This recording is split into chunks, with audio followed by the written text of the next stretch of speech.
morning, everyone. It's an honor to be here with you this morning, sharing Dharma Grace. I'd like to share the Dharma Grace with the title of Health of Mind and Body in Dharma. I employ the Dharma words from Changsan, and they use the Taoist teaching, which is mainly used for acupuncture theory. So today I'd like to share the theory of essence, chi, and spirit. There are two modules for healing, resources, and mindfulness. Master Changsan said, all beings of the universe consist of spirit, chi, and matter. The chi is broadly explained. So here the different translation is vital force and matter.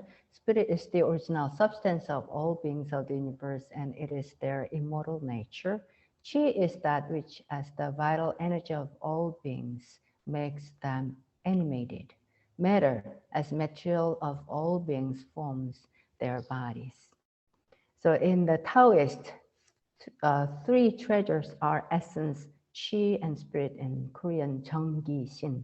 So mind, our mind is the interaction of essence, chi, and spirit. Meaning of spirit is human and conscious activity. Mr. Sotaesan defines spirit as the mental state that, being clear and calm, is devoid of mental differentiation or dwelling on anything. So our spirit controls our body. So spirit is like a driver of the car. It's like emperor of our body. So emotions takes over from the heart. We see the spirit reside in the heart. The heart retains spirit, the monarch of the one's whole body, and it leads 7 emotions and exchanges all actions. I'll address 7 emotions later. So mind becomes somatized. Even if it is sickness of the mind, it is restored by treating it in connection with the body. Meaning of chi is the basic existence of the life phenomenon, maintenance of the human body. It makes all the changes such as growth, development, and movement of all things in the universe, so that the human body can perform like life activities raising by chi. You may have heard yin and yang, they are the chi too. So chi is the root of essence and the spirit. A change of chi directly affects the mind. Changes in emotion induce changes in chi, and changes in chi ultimately leads to various diseases of the body. So if you think about the anger arise, and you feel the yang chi rise, fire energy rise, and you feel the headache, dry eyes and dry mouth, things like that. Meaning of essence, basic substance that maintains life activity while composing the human body. Essence inherited from parents at birth. Once you are conceived, the essence is inherited. So there is innate essence and acquired essence. Innate essence is part of the human body. Acquired essence is essential nutrients that are digested and absorbed from food and air too. So essence is the basis of the human body and is the ultimate treasure. Essence should be secured thoroughly. Means you have to use your 6 sense organs frugally instead of wasting the energy. That's the way of injecting the essence. The relationship of 3 treasures. Chi gets healthy if there is enough essence, and the spirit is full if chi is healthy, and the body becomes healthy if the spirit is full. So fewer diseases follow if the body is healthy. Inside the 5 viscera become replete, and outside the skin gets rich. The face glows, the eyes and ears get brighter, and one gets healthier as one ages. So this is a diagram of interaction of essence, chi, and spirit. And if you see the big diagram, there are 7 emotions related with the spirit. The maintenance and nurturing of essence, chi, and spirit is very critical for our health. Essence is the origin of the body. Chi is the master of the spirit, and the body is the shelter of spirit. Therefore, the spirit becomes exhausted if the spirit is overused. The essence dries out if the essence is overused, and chi is depleted if chi is overused. So that's why we have to be frugal to use essence and chi intact our spirit and bodily health. And there are patterns become the causes disease. Healthy chi resisting the attacks of pathogenic chi, the bad chi, chi, blood in yang and organs should be healthy to prevent the pathogenic chi invade.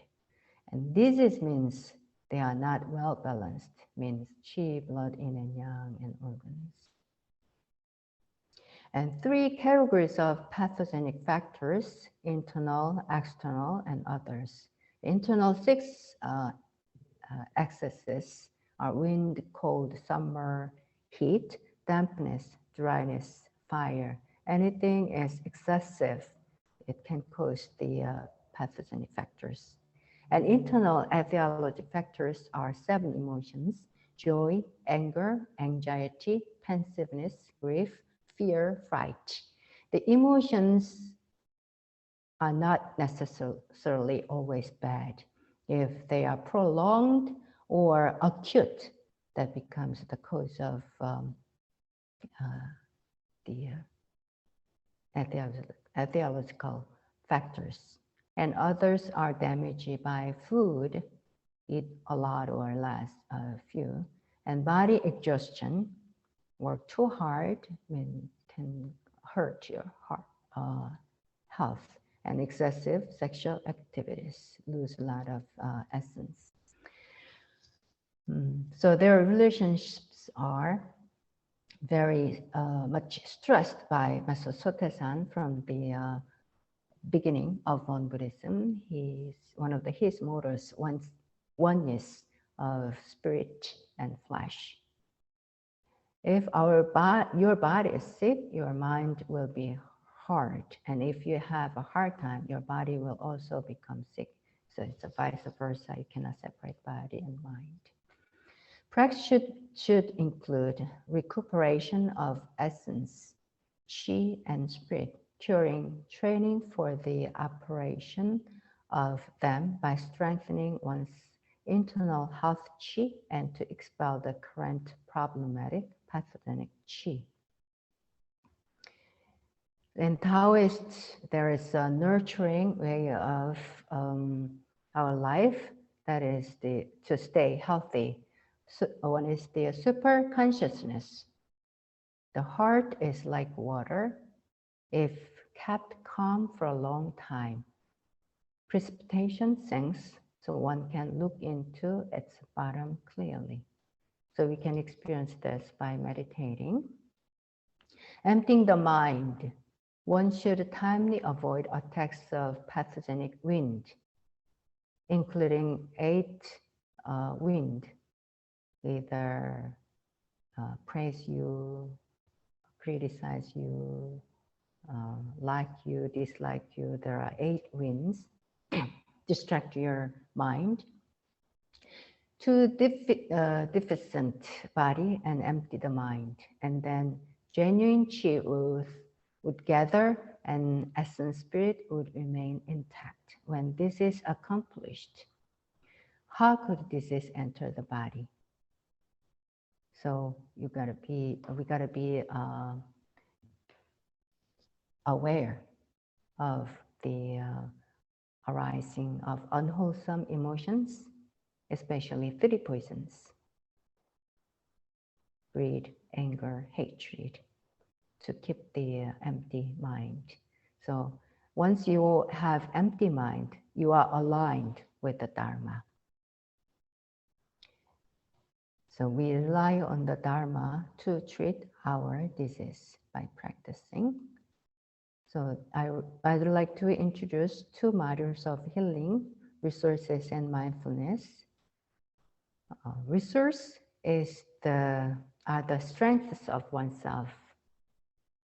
So by growing flowers and crops, at first you need to get rid of weeds. But once they are rooted out and grow bigger, you don't have to do much for the weeds to grow beautiful flowers and crops. Likewise, integration of good qi, nourish your good qi, expanding the power of the good qi, and the bad qi get shrinking. So there are three important aspects in healing by finding your resources: internal, external, relationships. So internal resources are personality, temperament, health, religion, personal experiences, talents, and habits. External resources are natural environment, socio-economic environment, residence, hometown, place where you had a good experience, and items, possessions. And relationships can be the good resources: family, friends, colleagues, partners, same interest groups like our Sangha, local communities, family gatherings.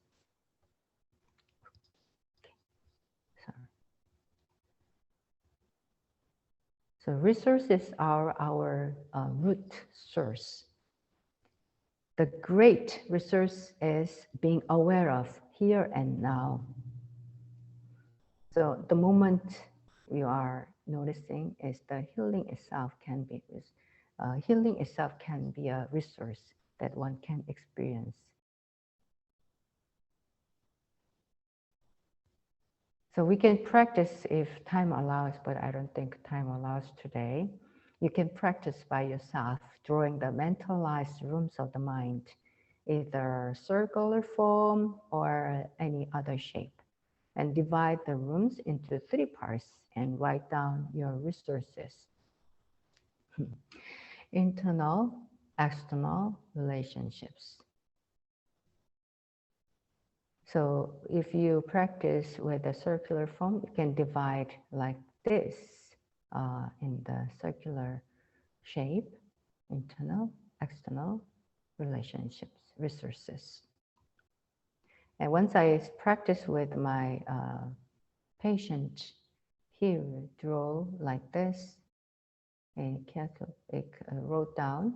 Once he wrote down, and he told me that he realized that there are a lot of resources he didn't recognize, he didn't consider it.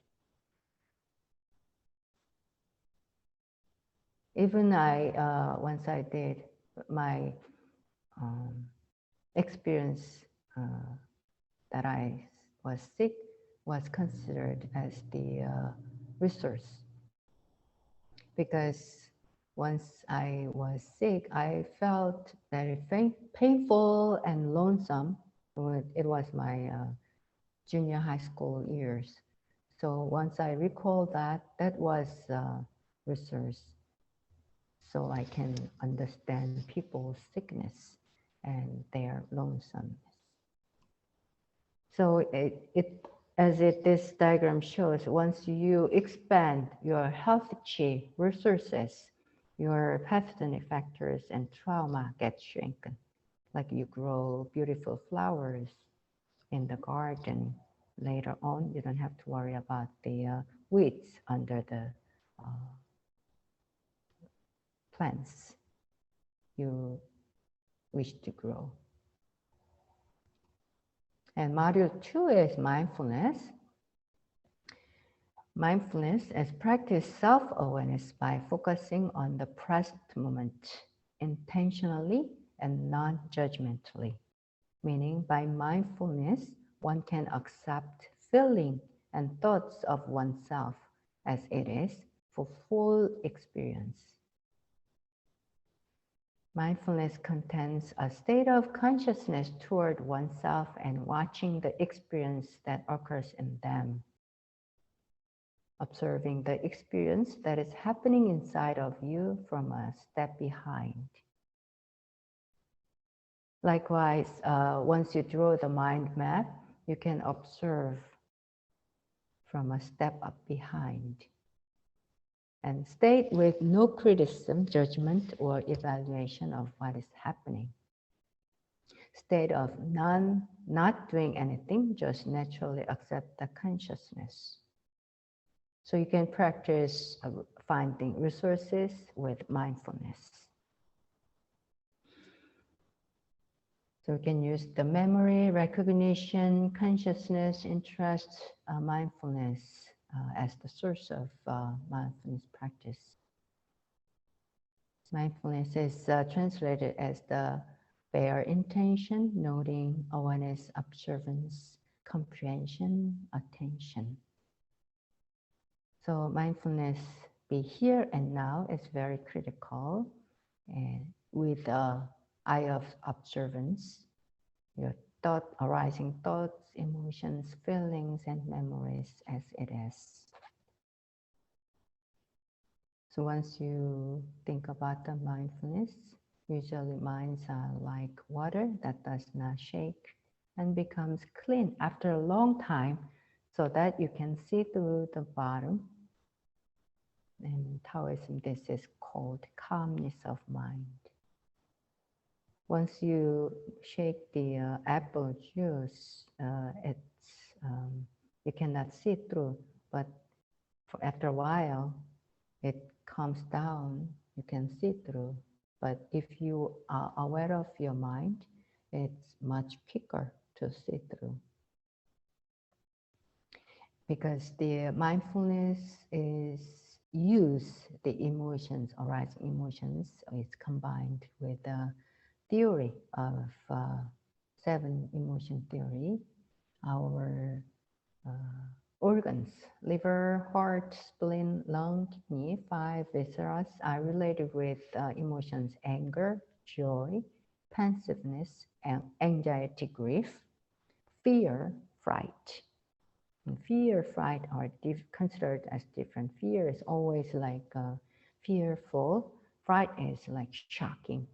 And anxiety, grief, that is belong to lung. Grief can be considered as like positive way, compassion. So they are related like this. The soul's spirit of different viscera and the emotions correspond to different viscera. And then in the emotion therapy, let me go back to the diagram.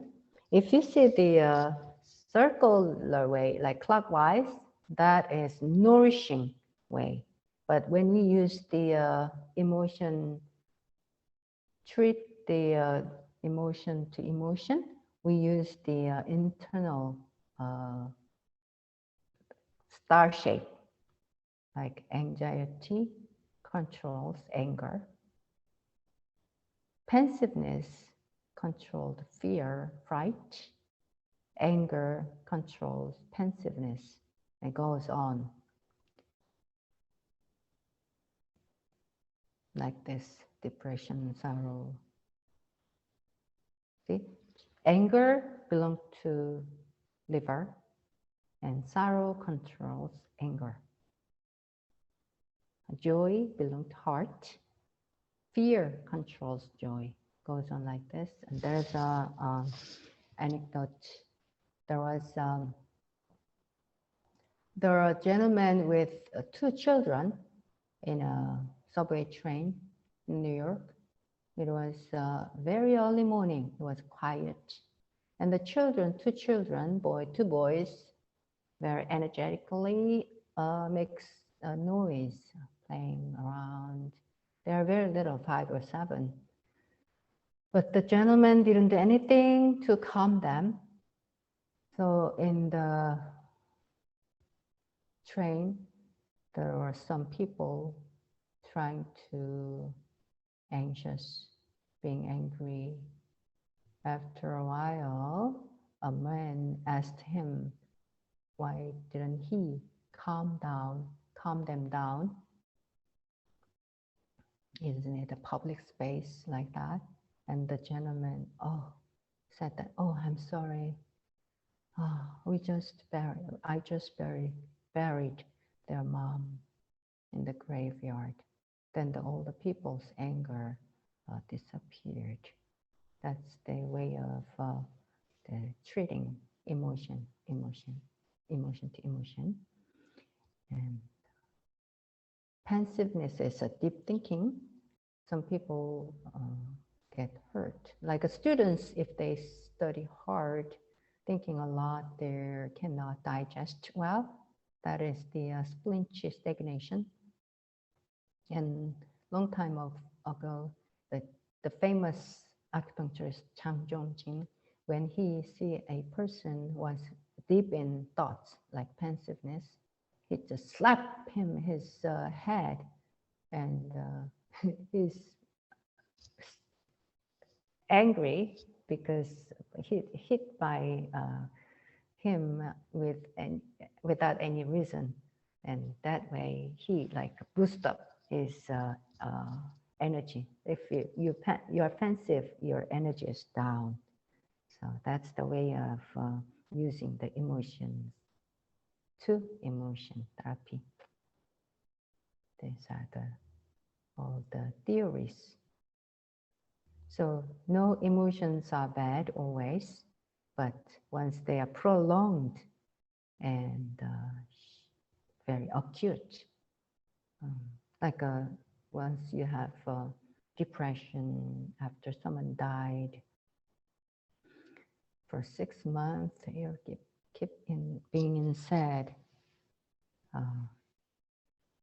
get sick. So we need to regulate our emotions to be healthy and intact our chi and spirit as well. Our body is like a temple, so we need to maintain our body to have the sound spirit, and we need to keep the sound spirit to have the healthy body. So whenever the emotions arise, be aware of that. Stop growing the emotions, and then be aware of that, what is going on. Realize that these emotions are not permanent. It's like patch of clouds in the sky, and beyond the sky there is a blue sky. Likewise, your mind, the emotions will disappear and your true nature reveals. And you need to practice deliberately, so we can transform the unwholesome emotions into the inner world and realize the Buddhahood. Being united with the Dharmakaya Buddha Irwan by regulating essence, chi, and spirit. Today, thank you for your sincere practice, and I'm really happy to share this Dharma with you. Thank you.